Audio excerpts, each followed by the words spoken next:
আসসালামাইকুম। এটি রিসেপশনে দাঁড়িয়ে আমি কথা বলছি, লাইক আমি একজন গেস্ট। এখানে যিনি দাঁড়িয়ে আছে উনি একজন রিসেপশনিস্ট অথবা জিআরও আমরা বলি, সিনিয়র। আমাদের এখানে যে প্রবলেমটা হয় সেটা হলো গেস্ট রিজার্ভেশন দিয়েছে আমাদের রিজার্ভেশন ডিপার্টমেন্টে অথবা সেলস এন্ড মার্কেটিং এ অথবা এখানে বুকিংটা দিয়েছে। বাই চান্স কেউই জিনিসটা কি করতে পারে নাই, নোট করতে পারে নাই, ভুলে গেছে, বলতে ভুলে গেছে, হয় নাই। এখন গেস্ট এসে বলছে যে আমার রিজার্ভেশন আছে, তখন আপনার যে দায়িত্ব, একটা তো স্টেপস আছে না, সিকোয়েন্স। উনি যখন বলবে আমার রিজার্ভেশন আছে, তখন আপনি বলবেন যে আসসালামু আলাইকুম স্যার, অথবা good evening, welcome to our hotel sir, may I know your name please, or code number, right? কি চাও তোমরা? Code number, alright, confirmation number. তাহলে কনফার্মেশন নাম্বার অথবা নাম, তুমি কম্পিউটারে গেলে টিক টিক টিক দিলে, এখন দেখা গেছে যে কম্পিউটারে এটার কোনো রেকর্ড নাই। এই সময় দুটো কাজ করবে। কয়টা কাজ? দুটো কাজ। একটি হলো ওনাকে বলবে যে please have a seat.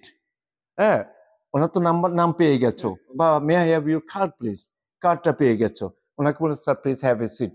In the meantime তুমি যে পয়েন্টগুলো আছে রিজার্ভেশন, সেলস এন্ড মার্কেটিং, বা আমাদের এখানে কিছু জিএম ম্যানেজার যারা বুকিং দেয়, এই 4-5 জনকে ফোন দিবে যে সো অ্যান্ড সো নামে একটা রিজার্ভেশন ছিল আজকে, আপনি কি জানেন? তখন কেউ না কেউ রিজার্ভেশনটা নিয়েছিল কিন্তু বলতে ভুলে গেছে।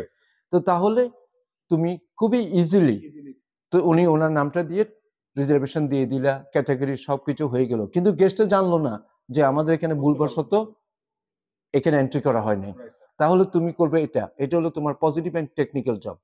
কিন্তু আমরা যেটা করি, যার কারণে গেস্ট অ্যানয়েড হয়, গেস্ট বললো যে আমার রিজার্ভেশন আছে, তুমি দেখে শুনি কাউকে না জিজ্ঞেস করে বললে কি স্যার আপনার তো কোনো রিজার্ভেশন নাই, তখন গেস্টের মেজাজটা খারাপ হবে না?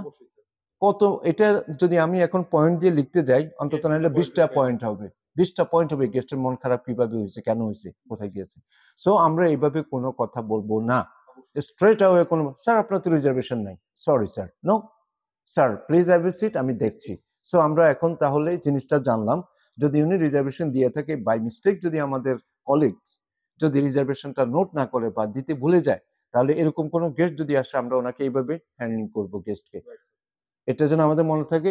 আর আপনারা যারা শুনছেন এবং দেখছেন, বিশেষ করে এই যে কাউন্টারটাতে দাঁড়িয়ে থাকা অনেক রেসপন্সিবিলিটি, আশা করি আমরা গেস্টকে এভাবে হ্যান্ডলিং করবো, এমনকি হ্যাপি করবো। থ্যাংক ইউ ভেরি মাচ শোনার জন্য, এন্ড মেক ইট প্র্যাকটিস।